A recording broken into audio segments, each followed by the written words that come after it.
As you can see, I am a little bit sweaty. Just knocked out a quick, I shouldn't say quick, just knocked out a nice and easy 6-mile run out in the forest, on the forest roads, and now it is so muggy. I think we're gonna head down to the lake and rinse off. Yes, I know I'm gonna get sweaty working all day long, but it's nice just to be able to knock the salt crystals off, just to kind of eliminate the chafing on the undercarriage, if you know what I'm saying. All right, so grab your towel. Let's go for a swim. So I saw a couple mushrooms on the side of the road and I wanted to stop and pick them. And I just wanted to give you an example of why you have to be so careful and always identify each individual mushroom that you pick. I looked down and I saw what I recognized to be hedgehogs. And this one's a little muddy because it's been raining all week, but if you look at the little teeth in there, this is definitely a hedgehog mushroom. So this is what I wanted to pick. But directly next to the hedgehogs, and River just knocked this one over, is this mushroom and these mushrooms. Hedgehog, not a hedgehog. So if you look at these, you can definitely see these are, if you look at these, you can definitely see these are gilled mushrooms and they are just not hedgehogs. But if you look at this one, that is right very next to it and almost the same color, that is a hedgehog. See the little spine teeth on there? So always be very, very careful. Identify each specific mushroom that you pick. Just don't go to a batch and pick them thinking they're all the same, because you can have mushrooms that look similar and are completely different mushrooms.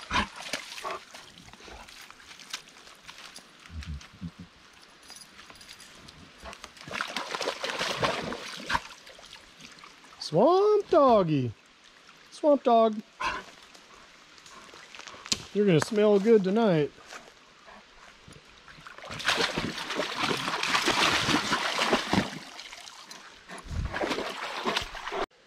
Oh, River, are you okay?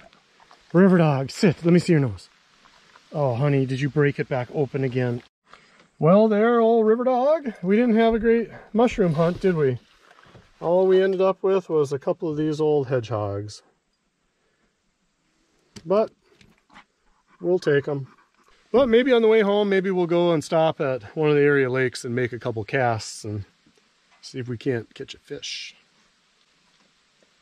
All right, see you in a bit. So the plan is, I'm gonna build another woodshed right here. The problem is, I got all these logs that I gotta move. Actually, some of these I can cut up. They should be dry for firewood, so that'll be all right.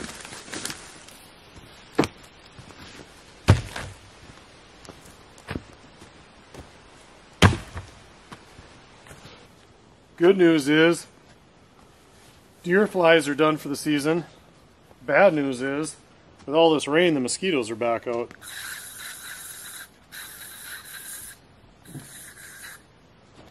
What are you doing, River Dog?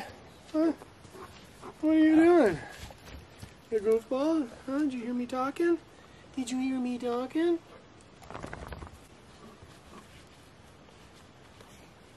Hey, Rivy. Cynthia says I'm supposed to say hi to you. So, hi from Cynthia. Get a big hug. Get a big hug from Cynthia. Oh, it's a good boy. Oh. There, that's from Cynthia. She likes you. She's from the channel. She said to say hi to River Dog.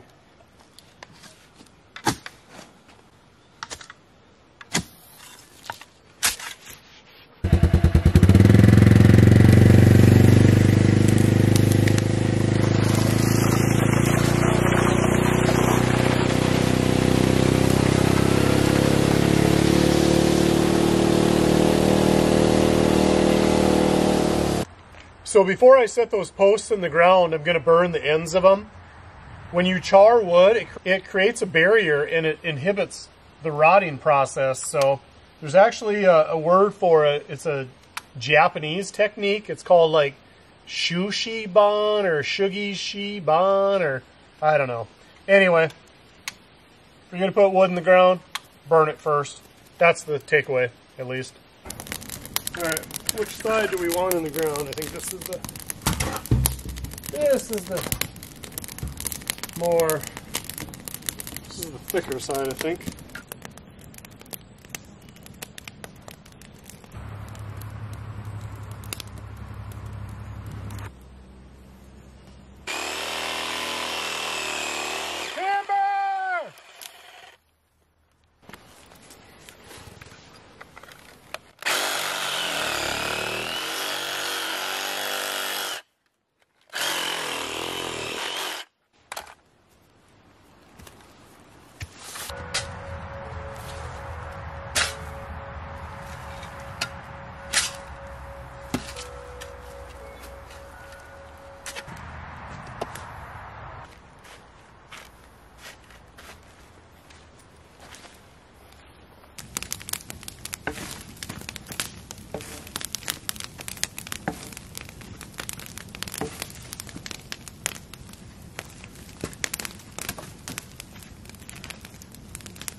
You guys wonder why I wear the grubbiest clothes I can out here. Well, look at me now. I'm absolutely full of sap from peeling logs. And certainly no fancy synthetic shorts are going to hold up to being in the bush. So instead of wrecking clothes, you wear what works and you wear what's durable. It's as simple as that.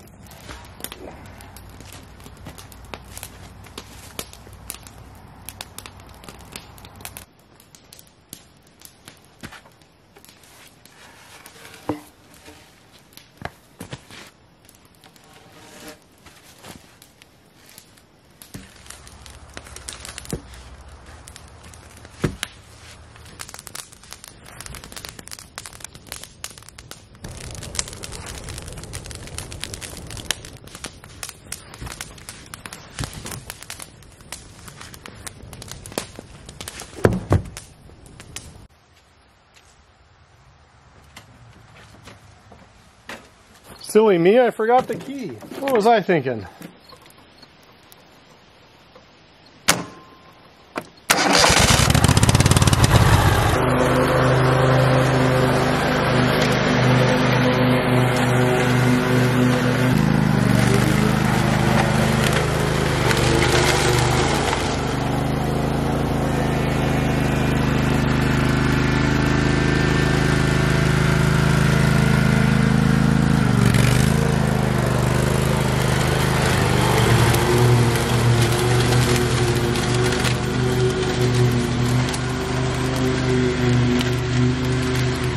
You guys know how that oak slab turned out that I tried to mill, how it was thick on one end and thin on the other. Well, one of the YouTube videos that I watch is called Surviving Ringworm. It's about a guy who lives out in the woods full time and he just uses a chainsaw and makes all kinds of stuff. So he put directions on his channel about how to make a jig for using your chainsaw for making slabs. So the idea is I have these 11-foot bars, and they will rest in these notches of these plates, which will get screwed onto the end of the log. And yes, I want them protruding above the plate. So I'm going to take my grinder and hopefully cut these out and go from there. I've already degreased them with degreaser, and if I can, I'm a little bit worried about this cut right here, about my grinding wheel. Might have to use a hacksaw or sawzall maybe. Maybe that'll work. Anyway, I'm a little bit concerned and maybe tough to punch these out, but let's give it a shot. All right, I'm going to put this in my vise to make it easier to cut.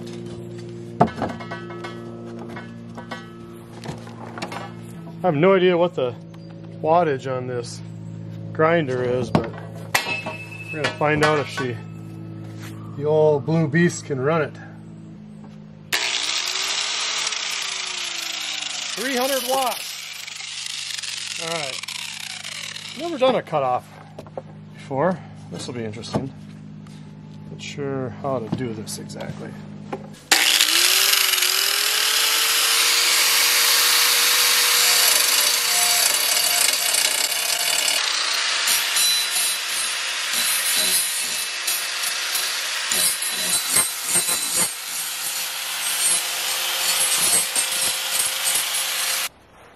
Picked up a different grinding wheel in town. We'll see if this one works better. It's a lot thinner, so I think it's truly made for cutoff instead of grinding.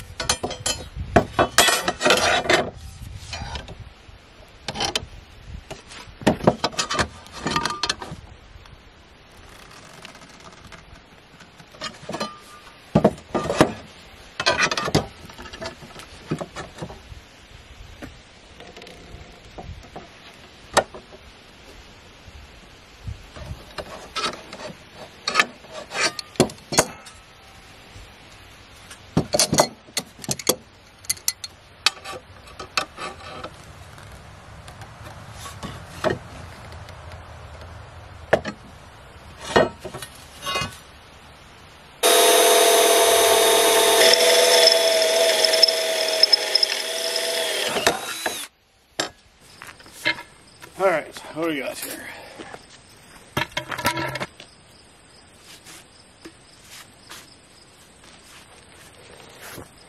Okay, so this is the smaller end.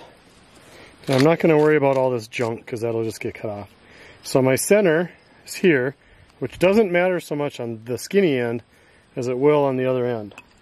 So what I want to do is just figure out how much of my first cut that I want to cut off.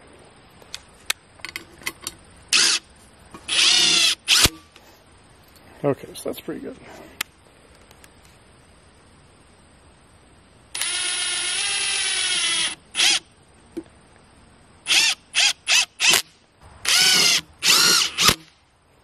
Alright, so now the reason we needed to find the center is because when we go to the other side, we are going to measure from our center line to our jig. So we've got 3 1/4. So when we go to the other side, we're just going to find our center line. We're going to go up 3 1/4, and then we know that's where we put our jig.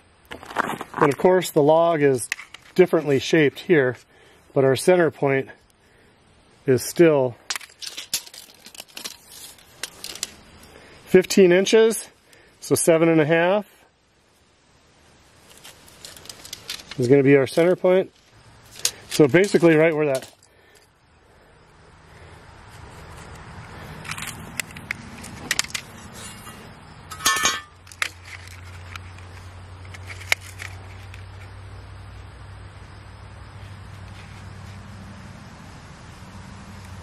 wow, level is not what I thought it would be.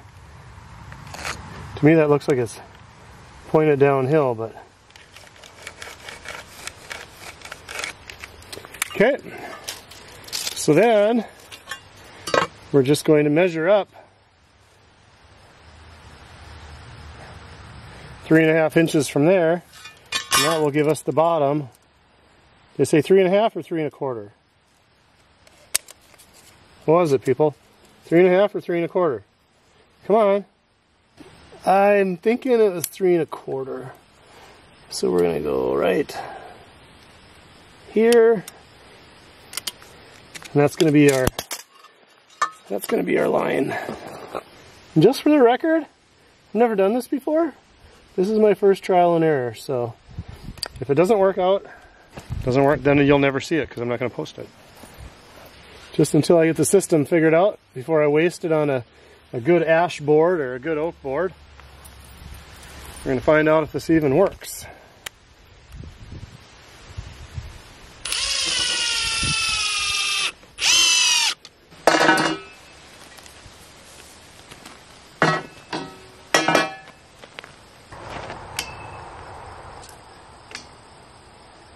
That's pretty level.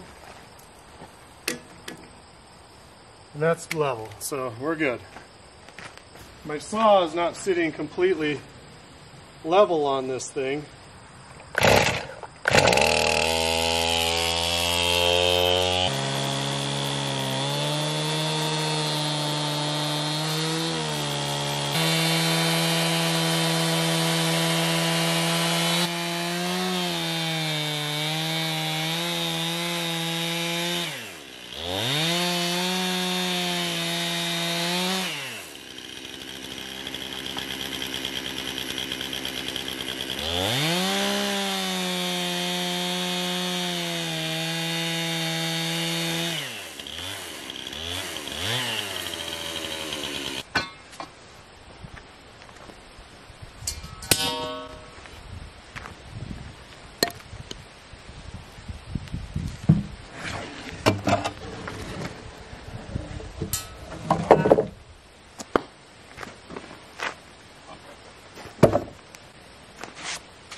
Parkour.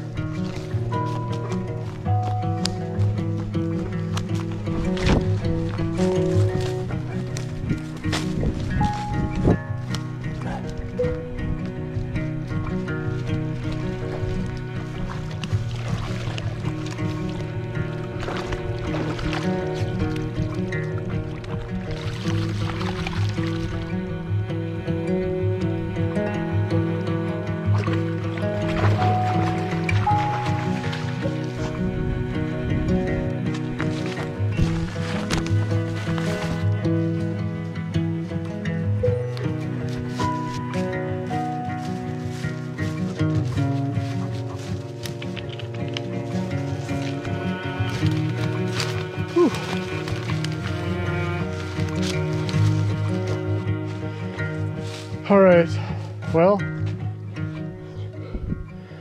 we're just under 3 in. I was hoping to get to 3 before we turned around, but to make 6, but I am getting a little tired of this.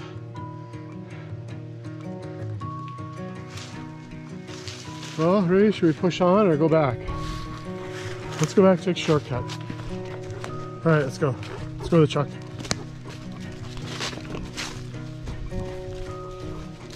Parkour. Goodbye. Goodbye.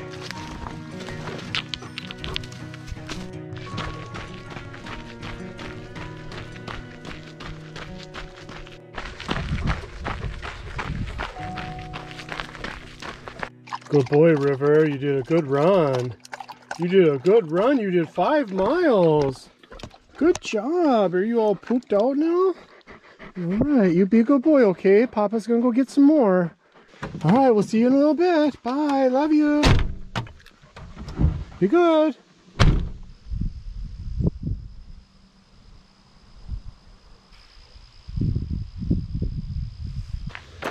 All right, nice little 8 miles in for the morning.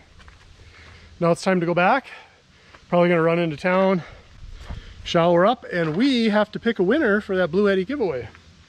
But I don't have any cell service or Wi-Fi at the shack, so I have to drive into the nearest town so I can conclude the contest. So good luck. We'll see you guys in a couple minutes.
Might as well get some of these branches cleaned up.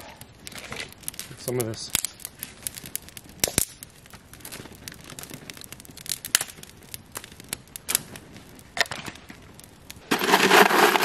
When I take apart pallets for boards, I always save the nails. And I finally have a use for them. A lot of them are just these blunt ends, but the boards are soft enough that I've been able to drive them through. But yeah, finally get to use them up, or at least some of them.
Yeah, I finally get to use up these old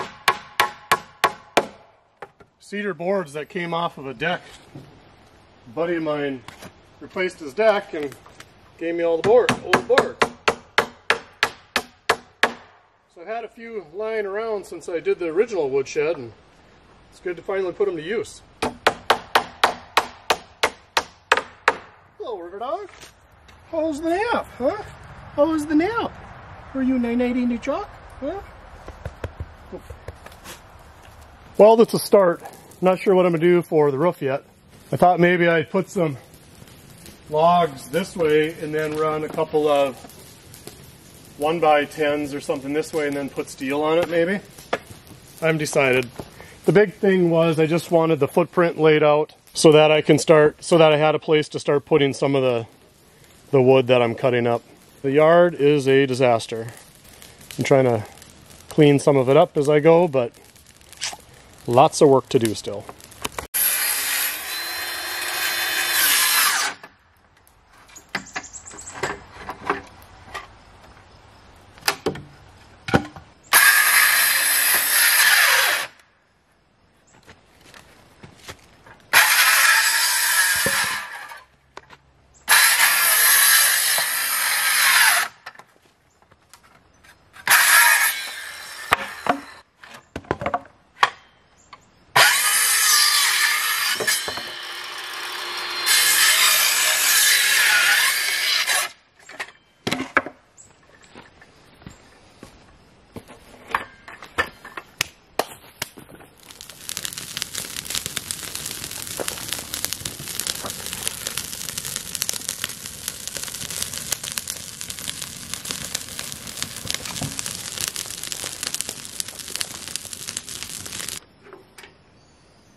Let that sterilize for a little bit.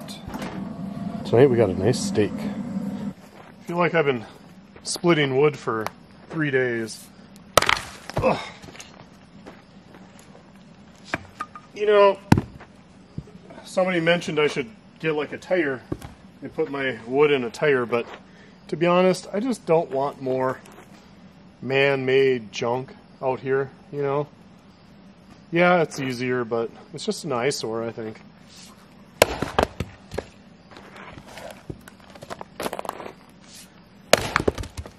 This is from that oak that blew down in the last big storm. When it dries, it's going to make some nice firewood.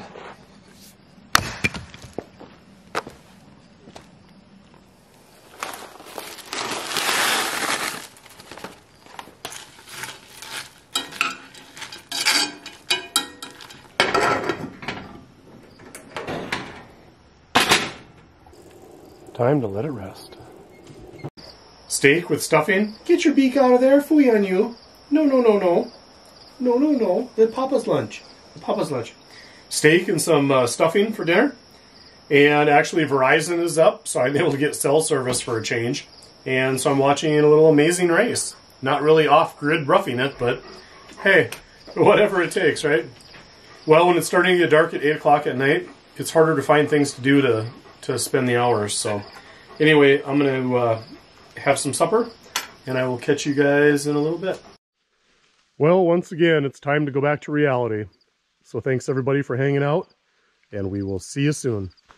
Still got a little bit of yard cleanup to do, but it'll have to wait till next time.